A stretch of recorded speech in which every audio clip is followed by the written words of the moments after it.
Universal Friendship Organization UFO Western Headquarter Number 1 Konthozam Battalion ki makhada leiba Maitai Huye Lalong Sintam Sanglen Sajal Academy UFO Kabo Working Branch ki ahanba Rising Digi Thoram ngasi pangthokre Bisupur District ki Manung Chanba Kabo Working Khudong de leiba Masa Sanglen asigi ngasi pangthokiba Rising Digi Thoram adugi Manung Channa CI College Bisnupur ki hanagi lecture Nongthombam Ibo Pisakna Hongnabi matung ina Ibudau Pakhang ba Yekpa Malem gi Firal Chingkat ki baga loinana UFO gi member kyana Firal gi mafam da salute piduna ikai khumna basu utki ngasi gi kabo working gi loya lakpa community hall da pangthokiba rising day sigi mapungoi ba thoram aduda CI college Bisnupur gi hanagi lecturer nongthombam ibo pisakna athoiba mitung loya lakpa thogal loop kabo working gi president Khuman Dev ni maida thoromapu amadi the model club kabo working gi president Khaba Mangang Rameswar Sanabam yauna atai maru oiba mioi singna akhanaba mitunglen sing oina sarukyaki Mungkin taraga ekoi kaidori ke ekoi kari khomthang lori bage kari step lori bage lauraga na kada yaure phone bhangi bra phangdabra ekoi pullabra pundri bage na kari no performance bangtok puna koi kari mram ding ngamdri no highway ke koi root cause am da koi chamata hai ba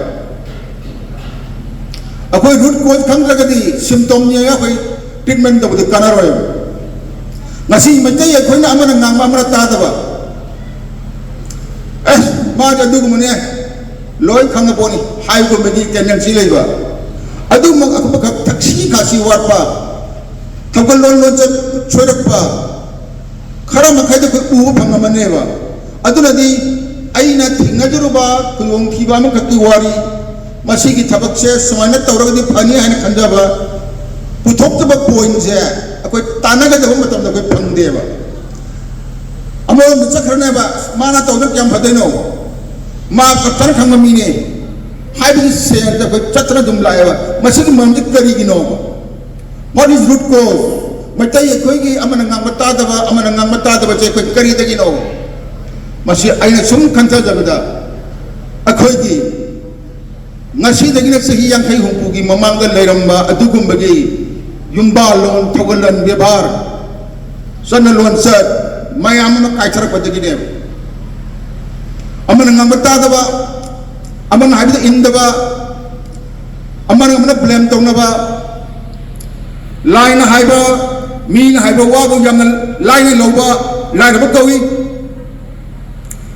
afaba gun mayam khundil laga ina du khun adu aina makoina nahala pada ai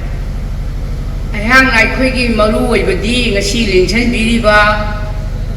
thawal lu ana leriba se pai pan singsi ବ୍ୟବହାର khoi ngak sei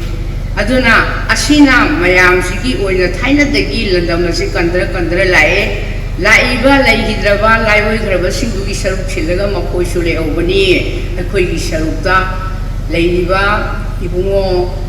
thawal lu asigi perse woriba nimai loinana Ibungo si ikoi mayang di ma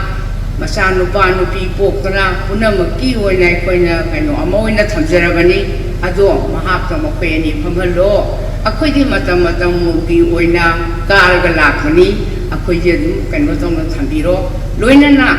kalap mani mangasi ki apun ba oina mahak na prasira moidra leire ahan gi saktam julor ahan gi su yanai Iskul giangang sing mayang dia nei maha amsu thamo loina na khoina tamona haibe yawi pabung basantana yawi di haibada adidi haigano makhoi se pabung gi da mukta leibani aihak su pabung aikoi samna haibada second world war de gi aikoi thang gi mathau se leiraktre second world war de gi aikoi na khange madudi nungmai gi matam lae haibo Adu kari gino sajal na ngasi bawda Maitai Huye Lalong Sintam Sanglen Sajal Academy haiga lamdam kudimakta mafam kudimakta sandoga thami bese kari gino hai bese masi amtang wakal taminasi aina khangjeba khara haijeke ayon aran yaw kudimak ngapi gani kari no haibada aikoi ge ipa ipu singse asuki matik kalam ne hairiba Sajal asimaksu ipa ipugi lausing mayam adu lehongna bagidamakta aikoi gi Oja Lusing Purengi Apopa